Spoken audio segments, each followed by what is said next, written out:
Hi friends, welcome to MS world. அனைவரும் நலமா?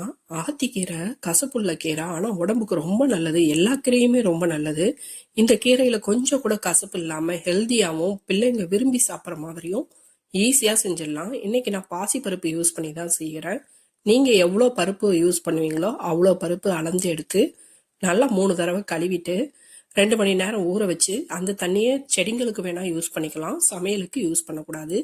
அரிசி கழுவுன தண்ணியும் அப்படிதான் நம்ம யூஸ் பண்ணக்கூடாது.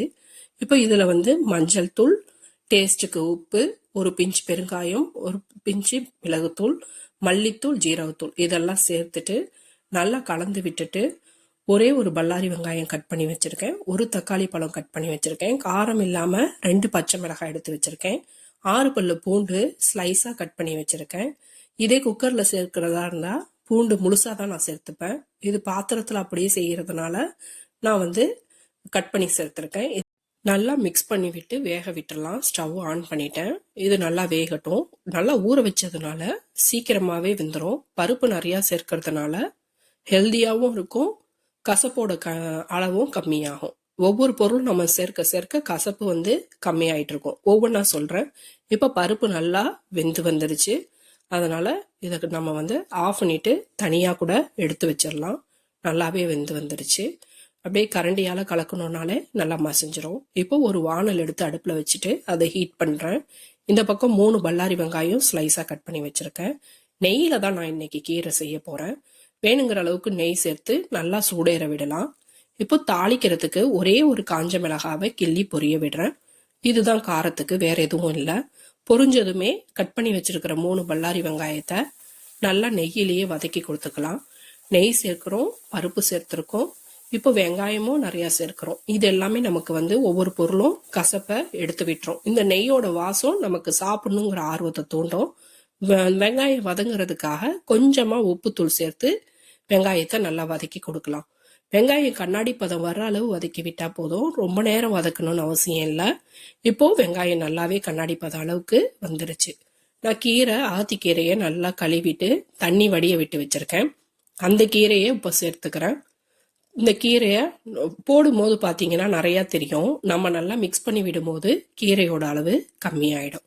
இப்போ நல்லா எல்லா பக்கமும் நெய் படுற அளவுக்கு கலந்து கொடுக்கணும். நெய் எல்லா இடத்துலையும் படும்போது தான் அந்த கீரையில் வாசம் இருக்கும், பிள்ளைங்களுக்கு சாப்பிடணுங்கிற ஆர்வம் வரும். அதுக்காக தான் இது எல்லாமே நம்ம செய்கிறோம்.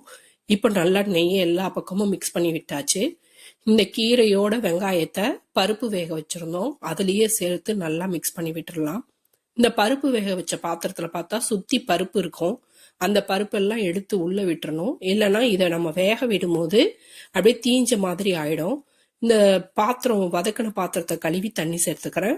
மேற்கொண்டு கீரைக்கு வேகிறதுக்கு எவ்வளோ தண்ணி தேவையோ அவ்வளோ தண்ணியும் சேர்த்து நல்லா சுற்றி இருக்கிற பருப்பு எல்லாத்தையும் எடுத்து விட்டு சுத்தமாக கொண்டு போய் ஸ்டவ்வில் வைக்கலாம். அப்போ தான் நமக்கு அந்த கீரை வேகும் போது ஹீட்டில் அந்த சுற்றி ஒட்டி இருக்கிற பருப்பெல்லாம் கரியாது, எதுவும் வராது. இப்போ கீரைக்கு தேவையான அளவு உப்பு சேர்த்துக்கிறேன். நல்லா கீரை வேகட்டும்.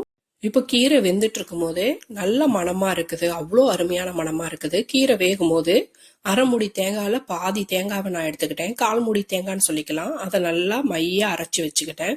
இப்போ கீரை நல்லா வெந்துட்டு இருக்குது.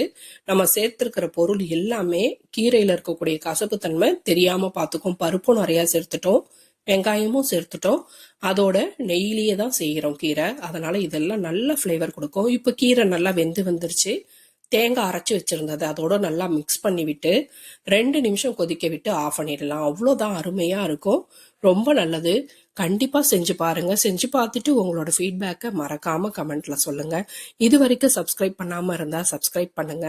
உங்களோட ஃப்ரெண்ட்ஸ் அண்ட் ஃபேமிலிக்கு இந்த வீடியோவை ஷேர் பண்ணுங்க. ரொம்ப பிடிச்சிருந்தா லைக் பண்ணுங்க, சப்போர்ட் பண்ணுங்க ஃப்ரெண்ட்ஸ். இதெல்லாம் செஞ்சு பாருங்க. உங்களோட ஃபீட்பேக் எனக்கு ரொம்ப முக்கியம். உங்களோட கமெண்ட்டை சொல்லுங்க. தேங்க்யூ.